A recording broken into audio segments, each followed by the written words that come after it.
ಮಹಾರಾಷ್ಟ್ರದಲ್ಲಿ ಕರಾಡ ಅಂತ ಹೇಳುವಂಥ ಒಂದು ಹಳ್ಳಿ. ಆ ಹಳ್ಳಿಯಲ್ಲಿ ಒಬ್ಬಳು ಹುಡುಗಿ ಇರ್ತಾಳೆ. ಅವಳ ಹೆಸರು ಸಕ್ಕುಬಾಯಿ ಅಂತ. ಅವಳು ಚಿಕ್ಕ ವಯಸ್ಸಿನಿಂದಲೇ ಪಂಢರಾಪುರದ ವಿಠ್ಠಲನ ಬಹಳ ಭಕ್ತೆ. ಅವಳಿಗೆ ವಿಠ್ಠಲ ಅಂತ ಹೇಳಿದರೆ ಅಷ್ಟೊಂದು ಪ್ರೀತಿ, ಪ್ರಾಣ ಅವಳಿಗೆ. ಯಾವಾಗಲೂ ಸದಾಕಾಲ ವಿಠ್ಠಲನ ಧ್ಯಾನದಲ್ಲೇ ಇರ್ತಾಳೆ ಸಕ್ಕುಬಾಯಿ. ಈ ಸಕ್ಕುಬಾಯಿ ಮದುವೆ ವಯಸ್ಸಿಗೆ ಬರುವಾಗ ಅವಳಿಗೆ ತಂದೆ ತಾಯಿ ವಿವಾಹ ಮಾಡಿ ಕೊಡ್ತಾರೆ. ಮದುವೆ ಆದಂಥ ಆ ಮನೆಯಲ್ಲಿ ಮಾತ್ರ ಎಲ್ಲರೂ ಕೆಟ್ಟವರು. ಅವಳ ಗಂಡ ಇರ್ಬೋದು, ಅವಳ ಮಾವ, ಅವಳ ಅತ್ತೆ, ಎಲ್ಲರೂ ಕೂಡ ನಾಸ್ತಿಕರು. ದೇವರನ್ನು ನಂಬುವವರೇ ಅಲ್ಲ. ಹೇಗೆ ಸಕ್ಕುಬಾಯಿಗೆ ದೇವರು ವಿಠ್ಠಲ ಅಂತ ಹೇಳಿದರೆ ಪಂಚಪ್ರಾಣವೋ, ಅವಳ ಗಂಡನ ಮನೆಯವರಿಗೆ ದೇವರು ಅಂತ ಹೇಳಿದರೆ ಸ್ವಲ್ಪವೂ ಕೂಡ ಆಗುವುದಿಲ್ಲ. ಪರಮ ನಾಸ್ತಿಕರಾಗಿರ್ತಾರೆ ಗಂಡನ ಮನೆಯಲ್ಲಿ ಎಲ್ಲರೂ ಕೂಡ.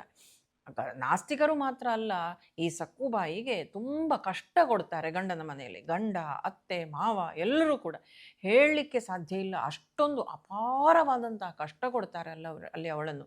ಹೊಟ್ಟೆಗೆ ಕೂಡ ಅವಳಿಗೆ ತಿನ್ನಲಿಕ್ಕೆ ಕೊಡುವುದಿಲ್ಲ. ಇಡೀ ದಿವಸ ಕೆಲಸ ಮಾಡುವಂಥದ್ದು ಇರ್ಬೋದು, ನದಿಗೆ ಹೋಗುವುದು, ನೀರು ತರುವುದು, ಅವರ ಸೇವೆಯನ್ನು ಮಾಡುವುದು. ಒಂದು ನಿಮಿಷಗಳ ಕಾಲ ಕೂಡ ಸಕ್ಕುಬಾಯಿಗೆ ವಿಶ್ರಾಂತಿ ಅಂತ ಹೇಳುವಂಥದ್ದಿಲ್ಲ. ಅದರ ಮೇಲೆ ಇವರ ಹೊಡೆತ ಬೇರೆ. ಈ ರೀತಿಯಾಗಿ ಬಹಳ ಕಷ್ಟಪಡ್ತಾ ಇರ್ತಾಳೆ ಸಕ್ಕುಬಾಯಿ.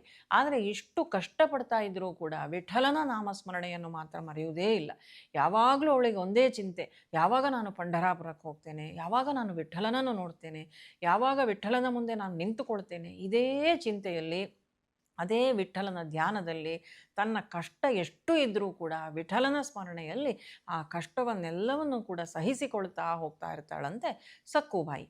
ಹೀಗಿರಬೇಕಾದ್ರೆ ಒಂದು ದಿವಸ ಅವಳ ಪಕ್ಕದ ಮನೆಯ ಗೆಳತಿ ಒಬ್ಬಳು ಸಕ್ಕುಬಾಯಿ ಹತ್ರ ಕೇಳ್ತಾಳೆ, ಅಲ್ಲಮ್ಮ ಇಷ್ಟೆಲ್ಲ ಕಷ್ಟ ಕೊಡ್ತಾರಲ್ಲ ನಿನಗೆ, ನಿನಗೆ ಗಂಡ, ಅತ್ತೆ, ಮಾವ ಎಲ್ಲರೂ ಕೂಡ ದುಷ್ಟರು. ಹೀಗಿರುವಾಗ ನೀನು ಹೇಗೆ ಈ ಎಲ್ಲವನ್ನು ಕೂಡ ಸಹಿಸ್ತಿ ಈ ಕಷ್ಟವನ್ನು ಅಂತ.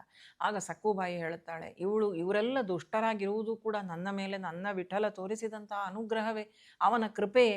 ಯಾಕೆಂದರೆ ಇವರೆಲ್ಲ ನನ್ನಲ್ಲಿ ಪ್ರೀತಿ ತೋರಿಸಿದರೆ ಸ್ವಲ್ಪ ಪ್ರೀತಿ ನಾನು ಇವರನ್ನು ಮಾಡ್ತಿದ್ದೆ ಅಲ್ವಾ.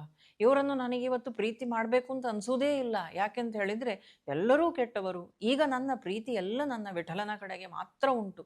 ಇವರನ್ನು ಪ್ರೀತಿಸಬಹುದಾದಂಥ ನನ್ನ ಮನಸ್ಸು ಇವತ್ತು ವಿಠಲನನ್ನು ಮಾತ್ರ ಪ್ರೀತಿ ಮಾಡ್ತಾ ಉಂಟು.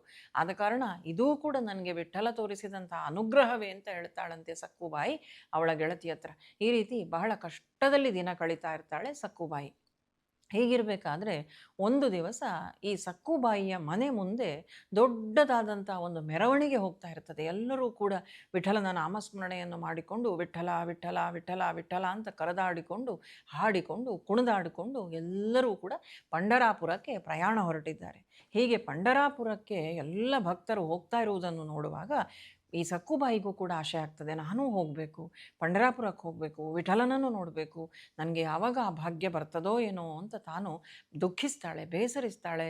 ಮತ್ತು ಬಂದು ತನ್ನ ಅತ್ತೆಯಲ್ಲಿ ಹೇಳ್ತಾಳೆ, ಅಮ್ಮ ನಾನು ಪಂಢರಾಪುರಕ್ಕೆ ಹೋಗಿ ಬರಲ್ಲ, ನನಗೂ ಆಸೆ ಆಗ್ತಾ ಉಂಟು, ಇವರ ಜೊತೆಯಲ್ಲಿ ನಾನೂ ಹೋಗ್ಲಾ, ಇಷ್ಟು ವರ್ಷಗಳಾಯಿತು ನಿಮ್ಮ ಸೇವೆ ಮಾಡುತ್ತೇನೆ, ನನಗೆ ಇದು ಒಂದು ಕರುಣೆ ತೋರಿಸ್ತೀರಾ ನನ್ನ ಮೇಲೆ ಅಂತ.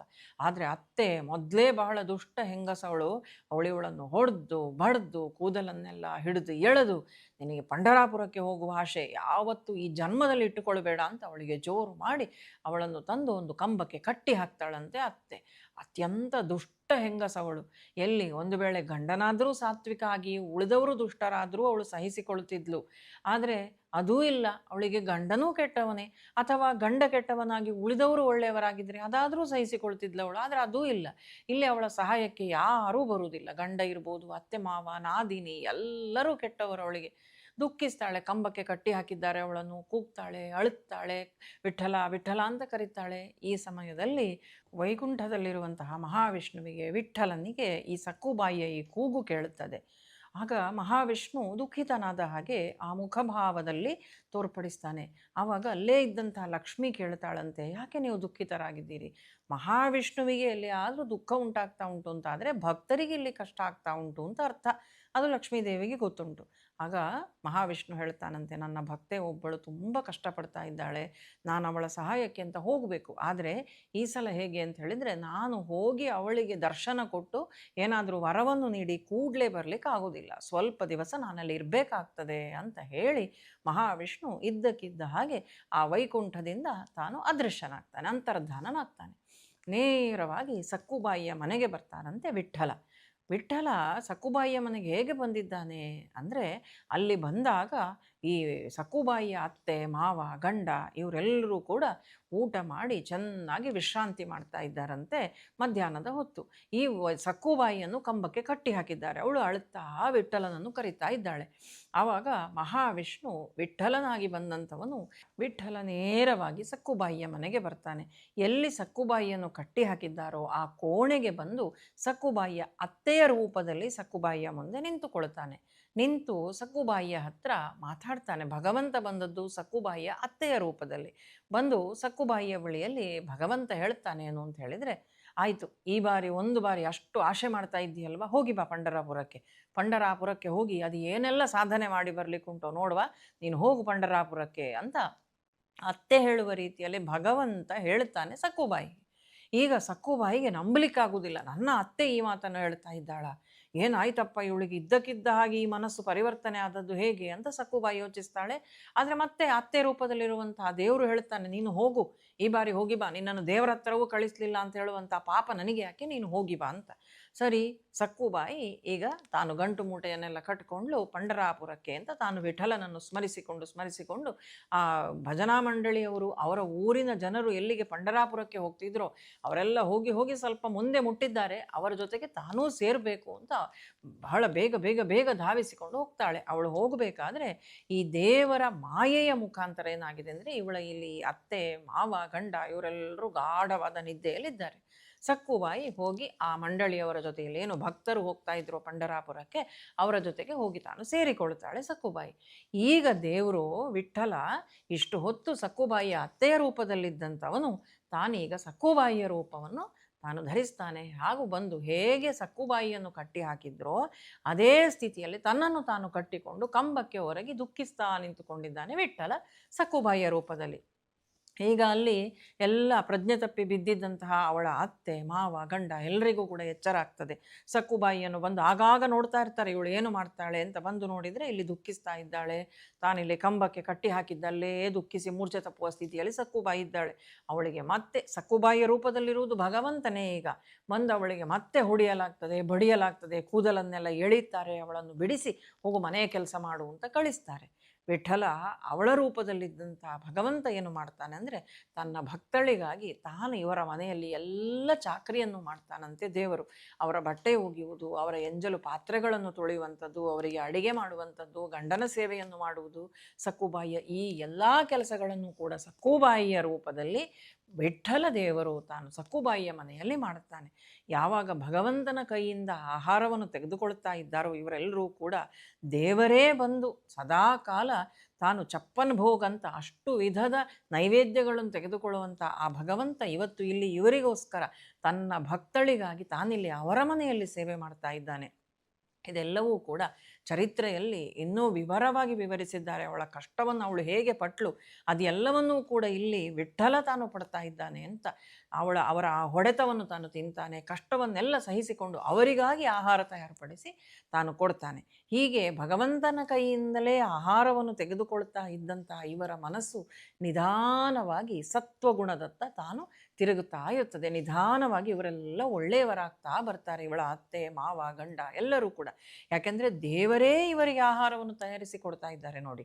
ಹೀಗಾಗಿ ಅತ್ತೆಯ ಕಾಲಿಗೆ ಬಂದು ಎಣ್ಣೆಯನ್ನು ಉಜ್ಜುವುದಿರ್ಬೋದು, ಪ್ರತಿಯೊಂದು ಇವಳ ಈ ಸೇವೆ ನಗುಮುಖ ಇದನ್ನೆಲ್ಲ ನೋಡ್ತಾ ನೋಡ್ತಾ ನೋಡ್ತಾ ಇದ್ದ ಹಾಗೆ ದಿನ ಕಳೀತಾ ಇದ್ದ ಹಾಗೆ ಇವರ ಮನಸ್ಸು ಪರಿವರ್ತನೆ ಆಗ್ತಾ ಉಂಟು ಭಗವಂತನ ಸಾಮೀಪ್ಯದಿಂದ, ಅವನ ಸಾನ್ನಿಧ್ಯದಿಂದ. ಇಲ್ಲಿ ಪಂಡರಾಪುರಕ್ಕೆ ಹೋದಂತಹ ಸಕ್ಕುಬಾಯಿ ಮೈ ಮರ್ತಿದ್ದಾಳೆ, ವಿಠಲನ ಸಾನ್ನಿಧ್ಯದಲ್ಲಿದ್ದಾಳೆ, ವಿಠಲನ ಜೊತೆಯಲ್ಲಿದ್ದಾಳೆ. ಕೂತ್ರೆ ನಿಂತ್ರೆ ಅವಳಲ್ಲಿ ಕಳೆಯುವಂಥ ಅಷ್ಟೂ ದಿನಗಳು ಕೂಡ ಅವಳು ವಿಠಲನಲ್ಲದೆ ಅವಳಿಗೆ ಬೇರೊಂದಿಲ್ಲ.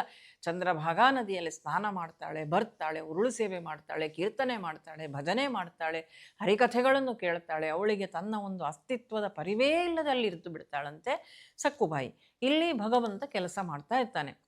ಹೀಗೆ ಇರಬೇಕಾದ್ರೆ ಸ್ವಲ್ಪ ದಿನಗಳು ಕಳೀತದೆ. ಹೇಳಿ ಬಂದಿದ್ದಾನೆ ದೇವರು ಲಕ್ಷ್ಮೀದೇವಿ ಹತ್ರ, ನಾನು ಅಷ್ಟು ಬೇಗನೆ ಬರುವುದಿಲ್ಲ, ಸ್ವಲ್ಪ ದಿನ ಇರಬೇಕಾಗ್ತದೆ ಅಂತ. ಇದೇ ಕಾರಣಕ್ಕಾಗಿ ಹೇಳಿದ್ದು. ಇಲ್ಲಿ ಬಂದಾಗ ಇಲ್ಲಿ ಈ ಸಕ್ಕುಬಾಯಿ ಏನು ಪಂಡರಾಪುರದಲ್ಲಿದ್ದಾಳೋ ವಿಠಲನ ಸೇವೆ ಮಾಡ್ತಾ ಮಾಡ್ತಾ ಮಾಡ್ತಾ ಮಾಡ್ತಾ ಇನ್ನು ಮರಳಿ ನಾನು ಮನೆಗೆ ಹೋಗುವುದೇ ಇಲ್ಲ ಅಂತ ತೀರ್ಮಾನ ಮಾಡ್ತಾಳೆ. ಅಲ್ಲಿ ಬಂದಿದ್ದಾಳೆ. ಬಂದಂಥವಳು ದೇವರ ಧ್ಯಾನದಲ್ಲಿಯೇ ತಾನಿದ್ದು ಇದ್ದು ಸ್ವಲ್ಪ ದಿವಸದಲ್ಲಿಯೇ ತಾನು ತನ್ನ ಪ್ರಾಣವನ್ನು ತುರಿತಾಳೆ. ಅಲ್ಲಿಯೇ ಸಕ್ಕುಬಾಯಿ ತನ್ನ ಆರಾಧ್ಯ ದೈವನಾದಂತಹ ವಿಠಲನ ಪಾದಕ್ಕೆ ತಾನು ಸೇರ್ತಾಳೆ. ಇದನ್ನು ಅಲ್ಲಿಂದ ಅವರ ಜೊತೆಯಲ್ಲಿ ಬಂದಂತಹ ಏನು ಆ ತಂಡದವರು ಏನಿದ್ರಲ್ಲ, ಯಾತ್ರಿಗಳೇನಿದ್ರು, ಭಜನಾ ಮಂಡಳಿಯವರು ಬಂದದ್ದಲ್ಲಿಂದ, ಅವರಲ್ಲಿ ಒಬ್ಬ ಬ್ರಾಹ್ಮಣ ಈ ವಿಚಾರವನ್ನೆಲ್ಲ ಗಮನಿಸ್ತಾ ಇರ್ತಾನೆ, ನೋಡ್ತಾನೆ. ಸಕ್ಕುಬಾಯಿ ಇಲ್ಲಿ ಸತ್ತು ಹೋಗಿದ್ದಾಳೆ, ಅವಳ ಆ ಕೊನೆಯ ಕೆಲಸಗಳನ್ನೆಲ್ಲ ಅವನೇ ಮಾಡಿ ಮುಗಿಸ್ತಾನೆ. ಮತ್ತು ಅವನು ಈಗ ಹಿಂದೆ ತಿರುಗಿ ಬರ್ತಾನೆ, ಬಂದು ಇಲ್ಲಿ ಇವಳ ಅತ್ತೆ ಮಾವಂದಿರಿಗೆ ವಿಷಯವನ್ನೆಲ್ಲ ತಿಳಿಸಬೇಕು. ಆ ಬ್ರಾಹ್ಮಣ ಹಿಂದೆ ತಿರುಗಿ ಬರ್ತಾನೆ. ಬರುವುದು ಭಗವಂತನಿಗೆ ಗೊತ್ತಾಗ್ತದೆ. ಇಲ್ಲಿ ಸಕ್ಕುಬಾಯಿಯ ರೂಪದಲ್ಲಿ ದೇವರಿದ್ದಾನಲ್ಲ ಅವಳ ಮನೆಯಲ್ಲಿ, ಅವಳು ಮಾಡುವ ಕೆಲಸನ್ನೆಲ್ಲ ಮಾಡಿಕೊಂಡು ಆ ಬ್ರಾಹ್ಮಣ ಬಂದು ಸಕ್ಕುಬಾಯಿಯ ಮನೆಗೆ ಬರುವಷ್ಟರಲ್ಲಿ ಇಲ್ಲಿ ಇದ್ದಂತಹ ವಿಠಲ ಅದೃಶ್ಯನಾಗ್ತಾನೆ. ವಿಠಲ ಇಲ್ಲ. ಅವನು ಬಂದು ಅತ್ತೆ ಮಾವಂದ್ರಿಗೆಲ್ಲ ವಿಚಾರವನ್ನು ತಿಳಿಸ್ತಾನೆ. ಸಕ್ಕುಬಾಯಿ ಹೀಗೆ ಪಂಡರಾಪುರಕ್ಕೆ ಹೋದವಳು ಇಲ್ಲವಾಗಿದ್ದಾಳೆ, ಸಕ್ಕುಬಾಯಿ ಅಲ್ಲಿಯೇ ವಿಠಲನ ಪಾದ ಸೇರಿದ್ದಾಳೆ ಅಂತ. ಎಲ್ಲಿ ವಿಠಲನ ಪಾದ ಸೇರಿದ್ದಾಳೆ? ಅವಳು ಇಲ್ಲೇ ಇದ್ದಾಳೆ ಅಂತ ಬಂದು ಮನೆ ಇಡೀ ಹುಡುಕಬೇಕಾದ್ರೆ ಅಲ್ಲಿ ಅವಳಿಲ್ಲ. ಆವಾಗ ಅವನು ಹೇಳ್ತಾನೆ, ಯಾರು ಬಂದಂಥ ಬ್ರಾಹ್ಮಣ ಹೇಳ್ತಾನೆ, ನಮ್ಮ ಜೊತೆಯಲ್ಲಿ ಅವಳು ಬಂದು ತುಂಬ ದಿನ ಆಯಿತು, ತಿಂಗಳುಗಳೇ ಆಯಿತು ನಾವು ಕರ್ಕೊಂಡು ಹೋಗಿ, ಆದ ಕಾರಣ ಇಲ್ಲಿ ಅವಳು ಇರಲಿಕ್ಕೆ ಸಾಧ್ಯವೇ ಇಲ್ಲ ಅಂತ. ಆಗ ಇಷ್ಟು ದಿವಸ ಭಗವಂತನ ಕೈಯಿಂದಲೇ ಆಹಾರ ಸೇವಿಸಿದ್ರು, ಅವನ ಕೈಯ ಸ್ಪರ್ಶವೂ ಇವರಿಗೆ ಆಗಿತ್ತಲ್ಲ, ಹಾಗಾಗಿ ಅವರಲ್ಲಿಯೂ ಆ ಒಂದು ಸತ್ವಗುಣ ಅಂತ ಹೇಳುವಂಥದ್ದು ಅವರಲ್ಲೂ ಮೂಡಿತ್ತು. ಅವರು ಕೂಡ ಒಳ್ಳೆಯವರಾಗಿದ್ರಲ್ವಾ. ಅವರಿಗೆ ಈಗ ಗೊತ್ತಾಗ್ತದೆ, ಇಷ್ಟು ದಿವಸ ನಮ್ಮ ಜೊತೆಯಲ್ಲಿ ಇದ್ದದ್ದು ಯಾರು? ಹಾಗಾದರೆ ಸಕ್ಕುಬಾಯಿ ಇವರೊಟ್ಟಿಗೆ ಪಂಡರಾಪುರಕ್ಕೆ ಹೋಗಿದ್ದಾಳೆ ಅಂತಾದರೆ ಇಲ್ಲಿ ಇದ್ದದ್ದು ಯಾರು? ಸಾಕ್ಷಾತ್ ನಮ್ಮ ಸಕ್ಕುವ ವಿಠಲನೇ ಇಲ್ಲಿ ಇದ್ದ ಅಂತ ಹೇಳುವಂಥ ಸತ್ಯ ಅವರಿಗೂ ಕೂಡ ಗೊತ್ತಾಗ್ತದೆ. ಅವರೂ ಕೂಡ ಭಗವಂತನ ವಿಠಲನ ಭಕ್ತರಾಗಿ ತಾವಲ್ಲಿಂದ ಮುಂದೆ ಬದಲಾಗುತ್ತಾರೆ ಅಂತ ಹೇಳುವಂಥದ್ದು. ಈ ರೀತಿಯಾಗಿ ಸಕ್ಕುಬಾಯಿಯ ಕಥೆ. ಇದು ಮಹಾರಾಷ್ಟ್ರದ ಕರಾಡ ಅಂತ ಹೇಳುವಂಥ ಆ ಒಂದು ಪ್ರದೇಶದಲ್ಲಿ ನಡೆದದ್ದು. ಚರಿತ್ರೆಯಲ್ಲಿ ಇದರ ಬಗ್ಗೆ ತುಂಬ ವಿವರವಾದಂತಹ ವಿಚಾರಗಳನ್ನು ನಾವು ನೋಡ್ಬೋದು. ಈ ಕಥೆಯಿಂದ ನಾವು ಏನು ತಿಳ್ಕೊಳ್ತೇವೆ ಅಂತ ಹೇಳಿದರೆ, ಭಗವಂತ ತನ್ನ ಭಕ್ತರಿಗಾಗಿ ಯಾವ ಕೆಲಸವನ್ನು ಮಾಡಲಿಕ್ಕೂ ಕೂಡ ಅವನು ಹಿಂದೆ ಮುಂದೆ ನೋಡುವುದಿಲ್ಲ. ಅನುಗ್ರಹಕ್ಕಾಗಿ ಭಗವಂತ ಬಂದೇ ಬರ್ತಾನೆ. ಇವತ್ತು ನಮಗೆ ಕಷ್ಟ ಇರ್ಬೋದು, ಆದರೆ ಮುಂದೆ ಒಂದು ಕಾಲಕ್ಕೆ ದೇವರ ದಯದಲ್ಲಿ ಒಳ್ಳೆಯದು ಆಗಿಯೇ ಆಗ್ತದೆ. ದೇವರು ನಮ್ಮ ಜೊತೆಯಲ್ಲಿ ಸದಾಕಾಲ ಇದ್ದಾನೆ ಅಂತ ಹೇಳುವಂಥದ್ದು ಸತಿ ಸಕ್ಕುಬಾಯಿಯ ಕಥೆಯಿಂದ ನಾವು ತಿಳ್ಕೊಳ್ಬೋದು. ಎಲ್ಲರಿಗೂ ಕೂಡ ಆ ವಿಠಲನ ಅನುಗ್ರಹ ಪ್ರಾಪ್ತವಾಗಲಿ, ಶುಭವಾಗಲಿ, ಮಂಗಳವಾಗಲಿ. ಕೃಷ್ಣಾರ್ಪಣಮಸ್ತು.